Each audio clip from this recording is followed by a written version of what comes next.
Hello and welcome to another episode of Drafting Notes, the Page One podcast spin-off show where we chat about a whole bunch of topics that was annoying us or getting on our nerves lately. But last week, we had a slight change of pace. We decided to dive into our top 10 books that have influenced us over the years, the books which kind of stayed with us, we read when we were younger, which have had a big say in our writing styles, or the books that we like to read now. And last week, we did books 10 to 6, and this week we are finishing off with books 5 to 1. Yeah, and as we said last week, with the massive caveat that this isn't a strict ranking, and these aren't the top. These aren't the 10 best books that we've ever read. No, these are books that have stayed with us or influenced us in some way. Yeah. And the list will probably change even by the time this episode goes out. Yes, but there's already books that I wish I'd put on which I haven't had. Exactly, but they're books that just, as I say, have stayed with you for some reason. That we're wanting to talk about, and that may be because they are, one of the best books you've ever read, but it may be for other reasons as well. But we'll get straight into it and find out what our number 5s are. So in the last episode, I can't remember what number it was, but you had American Psycho by Bret Easton Ellis. I did, and I was very close to putting that on my list. But this isn't quite a crossover because I picked Glamorama by Bret Easton Ellis. I've not instead. read that one. I said when we were speaking about him last time that he's one of these authors that, when he's on form, is just sort of unputdownable for me. Yeah. And American Psycho is brilliant. It's obviously the book that he's most famous for. But Glamorama, for some reason, just stayed with me more. I don't know if it was the time that I was reading it or whatever, but it just told a story that sucked me in a bit more. Maybe there's a little bit more plot to Glamorama than there is to American Psycho. I don't know if that was something to do with it. I also liked the fact, and I think this is true of all his books actually, that I got some references to American Psycho in Glamorama. Was it a shared universe? The Bret Easton Ellis verse. I don't know what you call it, but and he's got other books later on. I think Luna Park actually is very meta, and it's got Bret Easton Ellis in the book. And yes, that's right. Yeah, that's right. But Glamorama is a story of, I think, essentially, if I really kill the blurb for it, but I think it's essentially a story about celebrities being used as terrorists almost in some way. Okay. That's a very distilled and probably oversimplified version of what the story is, but it's really interesting. It's another exploration of this part of society that is lauded in some way, and looking at the flaws by writing about them, and that's what American Psycho did as well. And again, it's got a bit of that dark humor that Ellis is known for, and he is someone I find, I don't know about you, but when you're writing and reading something at the same time, even if it's a completely different story, I can find the influence of that writer seeping into what I'm writing. Yeah. And I don't mean that plagiarizing or anything like that, but just tone of it almost. Exactly. Yeah. I and find that definitely happened with Glamorama when I was writing one of my earlier things. I need to read this one. I've heard really good things about it, but I haven't actually read it before. I highly recommend it. If you enjoyed American Psycho, then you'll enjoy this one, I think. Oh, nice. Well, my number 5 is I was back and forth between two books by this author, who is S.A. Cosby, but I've gone for Blacktop Wasteland, simply because that was the first book of his that I'd read. The other big title he's famous for, I suppose, is Razorblade Tears, but they're both well worth checking out. And they're both really powerful books that deal with kind of really important issues in society, all kind of told through a lens of kind of violence and dark noir, and his prose is really short and snappy. It's really gritty. It doesn't shy away from pulling punches. I think both those books have been on Obama's top 10 books of the year, which which and they seem, when you look at the rest of his list, they seem very different because these are very kind of like very pacey, thrillery type crime dramas. But I think what elevates him above your typical kind of crime book is the kind of society commentary that it makes, and the issues. You know, Razorblade Tears is about two dads of two homosexual sons who were in a relationship together.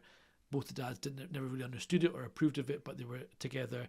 They've been murdered before the book starts, and the two dads kind of basically team up to hunt down the killers. And in their journey, it's all about, you know, finding out about their sons, about the realities of what their sons' lives was like, and who they are, and it dives into that whole. It's a bit Prisoners like the film. Yeah, it's very much actually, yeah, and and so the topics are really kind of serious and important, but it's really accessible and really easy reads, really kind of quick paced and violent, and yeah, really good. Fantastic. Really stuff. dark, really depressing, really violent. Yeah, no, so obviously it's in Tariq's top five. It only gets worse from here, folks. No, I actually I've not read an S.A. Cosby book yet. I really want to, because they're exactly, you know, you've told me about them and I've read about them, and they sound exactly the types of stories that I do like. Oh yeah, you would love them. Yeah, I need to pick those up. But let's get on to number 4. So I think this is the first crossover that we've had. Ooh. Would you like to guess which book it is? I am going to say Secret History. It is The Secret History by Donna Tartt. Yeah, we spoke about this one last week, or last episode, and yeah, it's just a phenomenal book. And as I said last time, it's just a book that, one of those rare books that you, certainly for me, that you pick up, you start reading it, and you just can't put it down. And when you do put it down, you're thinking about it, and you just want to find time to read the next bit of it. It's just that compelling. And the thing is, I don't really know why it's so compelling. I know. I need to, you know, because when I read it, I was just reading it because I was engrossed in it. I've never gone back to it to sort of analyze it and say, what is it about this story that made it so compelling to me? Because it's a story about some rich kids in an American college. Yeah. You know, it's not something that you can connect to or relate to easily. Exactly. Yeah. But it is just it's told in such a compelling way. I think there's that element of unreliable narrator that keeps you going, keeps you saying, well, is that right or is that wrong? I think that a lot of it is that. It's the character work she does is so great. And as you say, even though these are kind of 5 rich kids or 5 or so rich kids, you don't really, you know as a kind of personal type folk like that. I think that she dives into them and fleshes them out so well that they're compelling to follow, even if you don't necessarily like them. And I think I remember watching oh god, what's that movie? Christ. What's it about? It's it's set in a private school in England, and it's on Amazon Prime. Sorry. Worst description ever. Barry Keegan's in it. Yeah, you know what I'm talking about. Saltwater. Saltburn. Saltburn. Yeah. Saltburn. Yeah. So that was. Is it Saltburn? I think it is. Yes, it's Saltburn. So you edit this, Mark. We'll be fine. But yeah, so Saltburn. I watched recently and ended up not being the film I was kind of expecting in a good way. I thought it was a great film, and it reminded me a lot about this book. That kind of like unreliable narrator, private school. Worlds colliding, that kind of really undercurrents of kind of uncomfortableness and tension. Yeah, great stuff. Cool. What is your number 4? My number 4, I've gone for Gillian Flynn's Sharp Objects. Gillian, is it? Yeah, I heard someone say that once, and I was like, Gillian Flynn sounds weird. Like it says Gillian to me when I read it, but so if it is Gillian, so Gillian or Gillian, I don't know how she said her name.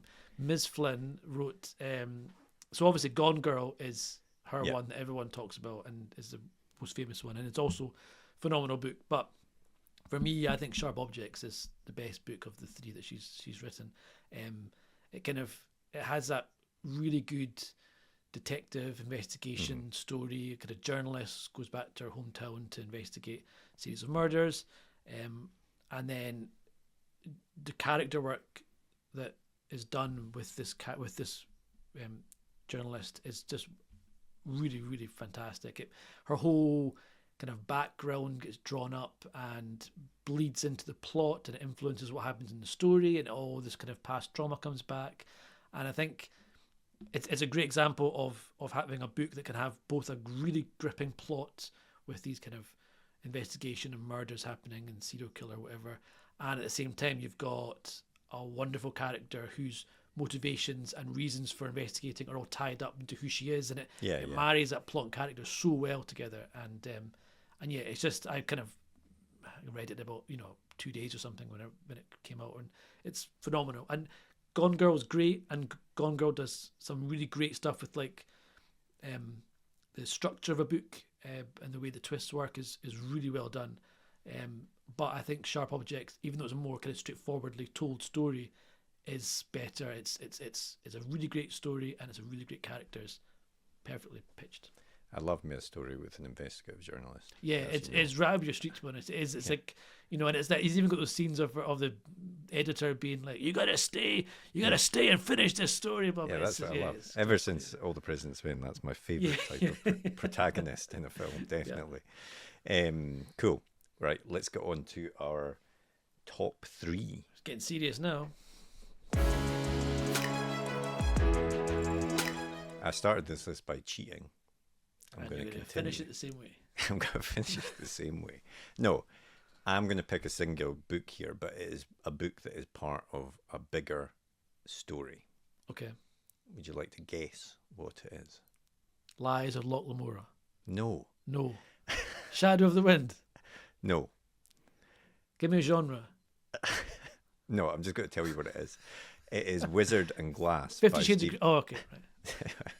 Wizard and Glass by Stephen King, which is book 4 of the Dark Tower series, which is his epic fantasy series that somehow joins all of the Kingverse novels together in some way. It's a phenomenal, including King himself, including Stephen King himself, and it's a phenomenal piece of work to have been able to do that and tell the story. And I got given I think I got given all 7 of them for Christmas one year, totally unexpectedly, and I just remember just consuming them. They were just amazing books to read. Actually, The Gunslinger, which is the first one, is the shortest, but it's also for me the hardest one to get into, because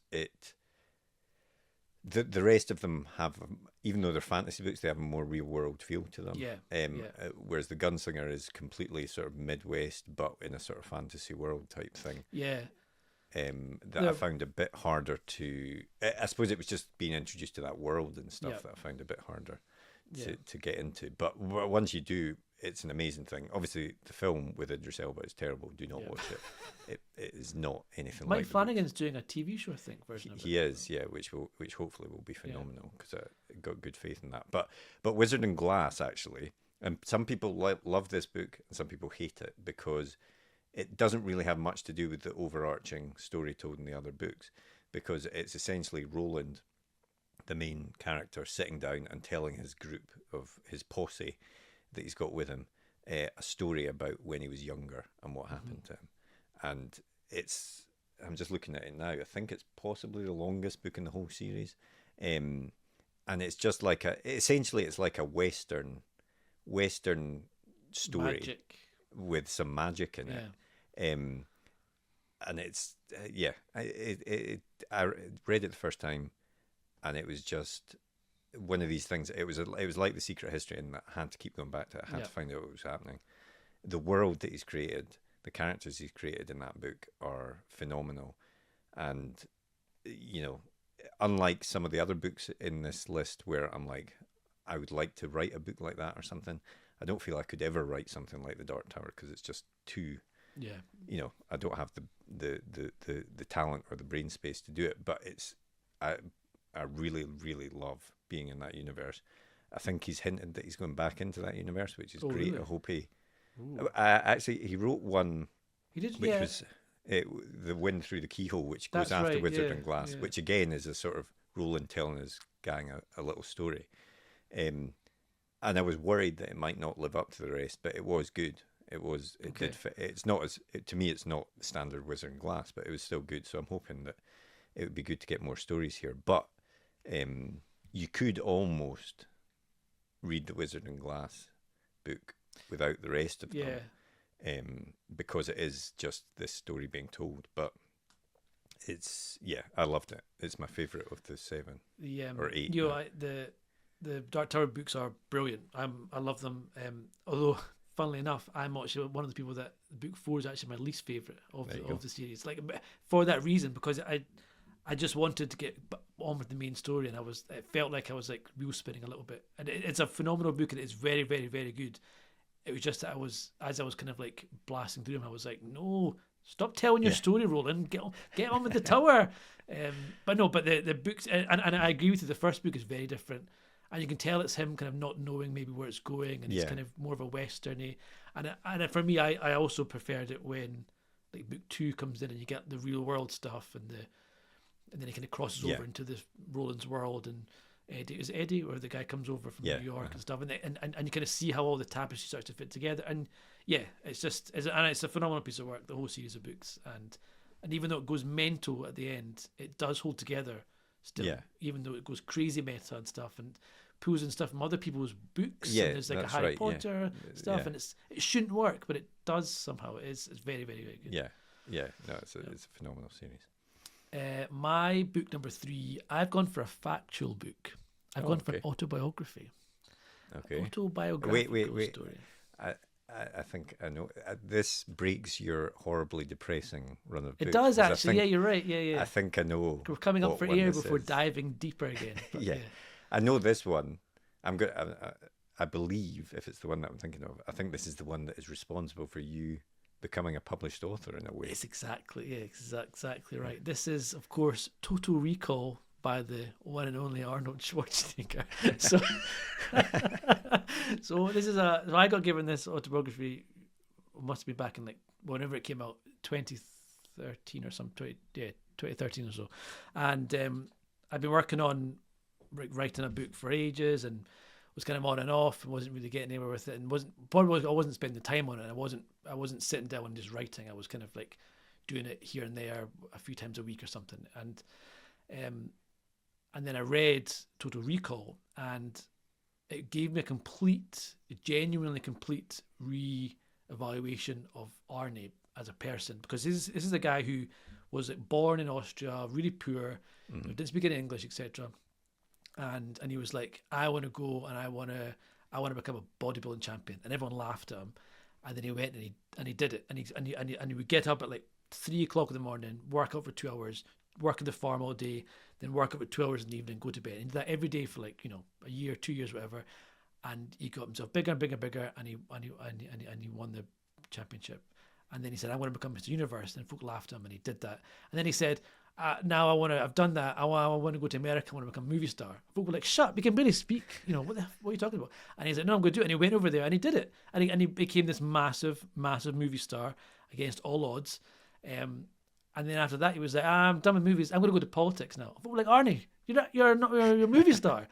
And he did it. And he became the governor of California. And he's just someone who has continually said, I want to achieve something. I want to do this, and people have said you can't do it, and he's proven them wrong. And he explains his kind of thought process about how he approaches these big decisions, and it basically boils down to, if something is important to you and you want to do it, you make the time and you do it. And that is it. That's really the whole message, and it's about how we kind of learned that and how he fits it in, how he finds the time. And reading that when I was working on this book on and off kind of lit a fire under me and made me realize, actually, if I want to ever get this book done, I just need to stop mucking about, and I just need to write the damn thing. And that was that was the kind of real inspiration and the kick up the arse that I needed to finish the draft. So I owe all of my mediocre success to Arnold Schwarzenegger. No, but it's true. You sometimes find these things at the right time, I guess. Yeah, exactly. That kind of And inspirational it story did at the find you right at the right moment. time. Your next goal in that manner is we need to get Arnie on the Oh podcast so you man, can thank him in that person. was he had a second book out recently, which was also, it was like seven. Actually, I don't remember what it's called, like seven. Go look it up. It's got another brilliant title. Yeah, it's another play on one of his films. No, it's not actually. It's Jingle All the Way. It's not actually, because I thought it was. It's Be Useful, 7 Tools for Life. And again, it's just his like. Okay, that sounds like more kind of- self-helpy. Yeah, it's but more of a self-helpy, but more of like a here's my 7 rules for like achieving stuff. Yeah, yeah. And it's there's nothing groundbreaking about any of his stuff. It's just it's something about the way he writes. And I think when you read his stuff, you can tell he's written it because it's not amazingly written. And I like that as well because I was like, I know you've written this yourself. You sat down, you've done it. You've not like got a ghostwriter to do it. And again, that was a big tick. Excellent. Okay. Let's look at our number 2, so to speak. Is that a shit joke?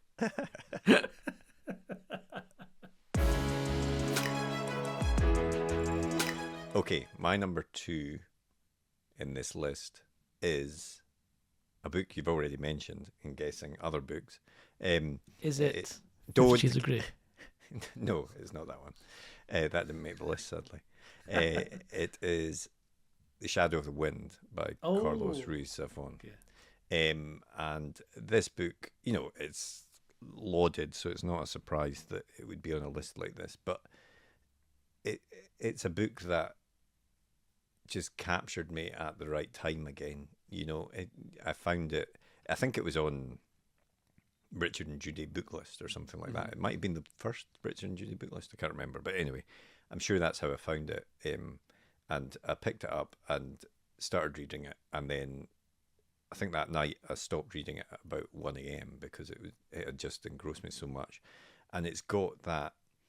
It's beautifully written. The prose is beautiful, and lyrical, and conjures this Barcelona of the 1910s or something. I can't remember exactly when it is, or the 20s. Something like that, yeah. Around you, and yet it's got also this slightly creepy edge to it, Yeah. as well, the spooky side to the story, and it's that combination of things I think that really drew me in, and also this sort of idea of a hidden library and the secrets being held in books and all this sort of stuff that has influenced some of the stuff that I've written as well, definitely. So yeah, it's a really special book, and it's actually, I don't often reread books, but this is one that I absolutely would want to reread again, to see if it still holds up, which I'm almost certain it will.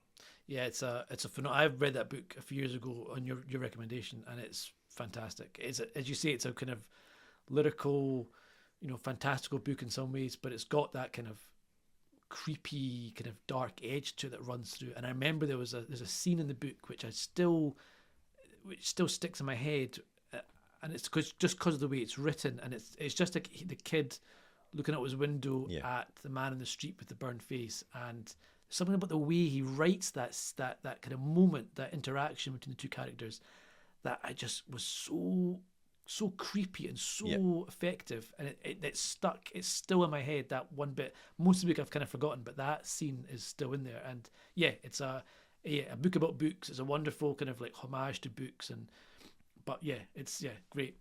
That's a very good choice. Yeah. What about you? My number 2 is a book I've talked about a lot on the podcast before, Galveston by Nick Pizzolatto. Now, he obviously went on to do True Detective. That was kind of his big moment. I haven't really seen much of him recently, to be honest, but moaning about the latest series of True Detective. I thought, exactly. Yeah, I had that kind of tarnished him in my eyes a little bit. I kind of didn't like him. I don't like him. I don't like people going and shitting people's work like that, especially kind of. It felt a little bit like throwing your toys at the pram a little bit. Yeah. So that's why you're not number 1, Nick. You're number 2. But Galveston, he wrote this before he did any TV work, and I think at the time it didn't do amazingly well, etc. But it kind of became bigger once he was known for other stuff. And I read it after loving True Detective and reading an article that was like, if you like this, you should read this book. So I went back, so I bought his book, and it was a really important book for me because I was, again, writing my kind of first book and struggling with the tone and the style of it, and it just didn't work, wasn't feeling right. And I read that book, and I was like, oh, this is the tone I'm looking for. This exactly kind of like bleak, nihilistic, kind of depressing tone that I love. And so I rewrote my entire book just kind of copying that style almost. And I think that's how I look back at it now, and I'm like, I think that's how I basically found my voice. And I suppose how people do find their voices is they emulate books for whatever reason have clicked with them, and or a tone that's clicked with them. And I think you kind of copy it, and then you redraft it, and then it becomes its own thing. It stops at some point. It stops being a pastiche of someone else's work and becomes your own style. And I think that's what really helped me jumpstart my kind of writing style, and my tone was reading that book. And I don't know why, or just the way it's prose, or the way it kind of talked to the reader a little bit, that kind of like hard hitting, and the way nothing got really tied up. It's all very messy. It's not a very neat story. I loved all that stuff, and so it was a very big influence on me. And if you like True Detective or depressing crime stories in small towns, it's perfect for you. Yeah. No, I've never read it, but obviously I love True Detective, and I know the sorts of books that you like, and obviously I've read your books as well, so I've no doubt that I would like that as well. I just don't go for darkness when I read as much as you. I enjoy it sometimes, but I need a break sometimes. Bloody hate a happy story. Right, here we are. It's the moment. It's our number one choice. Right. So, number one is going to come as no surprise because you've spoiled it several times in this list. If I'd known it was number one, I wouldn't have said it so. No, but anyone that has listened to the podcast or read my tweets or whatever would know that this is a really special book to me, which is The Lies of Loch Lomora by Scott Lynch. It's the book that got me back into reading fantasy as an adult. I spoke earlier in the list, last episode, about the Dragonlance Chronicles, which was sort of my gateway book into reading largely, but also into the world of fantasy. But that was a very different type of fantasy than the fantasy that is now stuff that I really love to read. And Lies of Loch Lomora is a story set in a city not unlike a medieval Venice, but in a secondary world, in a fantasy world, and it focuses on a group of sort of street thieves. The main one of whom is Loch Lomora, and it's a brilliant heist novel. It's funny. It's got brilliant character work. It has phenomenal use of sort of flashbacks and then to merging with the present story, and callbacks later on in the book that pay off and all that sort of stuff. So it's the first in the series. He's written two others. The rest of the series has been delayed, but he has just recently released a short story which I haven't read yet. So hopefully the other books are still coming. But even if he doesn't write another book, this book works as a standalone book, and it is, it's just something that I could read and read and read and read. I said earlier, I don't really reread books very much. I have reread this one or re-listened to it on Audible or whatever, because it's just such good fun. It's just a fun adventure book. And it's something that totally influenced my own book that I wrote, which was set in real Venice, that is a historical thriller, but I wanted to bring that sense of fun and adventure into that story that I found in this book. So yeah, I love it. I could read it again and again, which is why it's number one. Nice. I've not read it. I know you've told me for years to read it. I do have it, and I will read it because I think I will love it, and I know how much it means to you. Well, I might not, just to string you along a little bit, just to really annoy you. No, it's funny because hearing you you know, we chatted to Scott Lynch on the podcast a few years ago, and he was a great guy to chat with. And listening to you describe it there, I can see the influence that it's had on your writing. Like, as you say, the street urchin kind of group and the heists. I can completely see where that's coming from. And I just have to say, there's not enough heist novels. Do you not think there's like heist as a concept is not done that much? You don't see it. It seems like it was back in the 70s and stuff. There was a lot of heist stories, but I don't really see it they're great anymore. fun when they're done. They are properly. great. Yeah, totally agree. Yeah, nice. My number one book is I've gone for quite a dark book, of course. It's Red Dragon by Thomas Harris, which I read when I was in high school. And like most when you were books, 5. Yeah, the audible version from a crib. Tariq's parents were nowhere. Yeah, I know. Texas Chainsaw Massacre on the TV. American Psycho. I did what as a film I watched when I was far too young. But this was, I think it was probably at the point I read it when I was in school, the darkest book I'd read. I think at that point, and it, much like a kind of American Psycho did in terms of, you know, how you could structure a book and stuff. This really made me realize how dark you could go take a book, and how, you know, and how much you could, what kind of stories you could tell with books. And obviously it's a classic novel. It's the first showing of Hannibal Lecter, etc. And it's a book I've read a whole bunch of times. I've read it at least twice, and it still holds up. And I think the reason it works for me so well is because it spends probably as much time from the killer's point of view as it does from the cops. Mm-hmm. So it really fleshes out the motivations of the killer, you know, why he is what he is. He's not just like so many books with a evil character, villain, aren't fleshed out enough. They're just kind of, he's there as a foil for the main character to kind of catch or kill. But Red Dragon dives so deep into his backstory, into his upbringing, into what he does, into how he plans it. It's, you know, he's as much a main character as Will Graham is, or, you know, Hannibal Lecter's in it. He's not a massive role in it. He really comes into his own, obviously, in Silence of the Lambs. Yeah. But Red Dragon, it's a great pacey cat and mouse thriller. It's an airport read. It's a holiday read. It's actually not super dark, to be honest. You know, in this day and age, it's probably quite tame compared to a lot of other stuff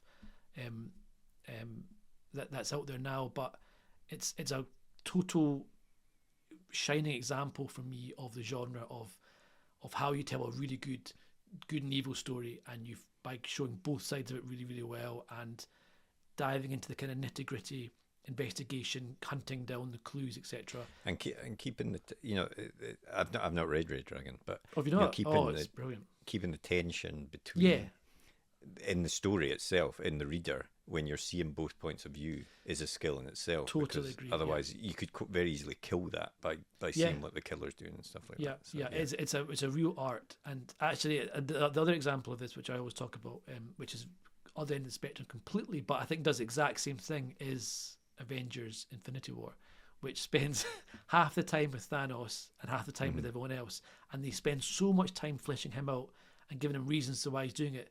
I think that it just elevates any villain character to a much bigger standing, isn't it?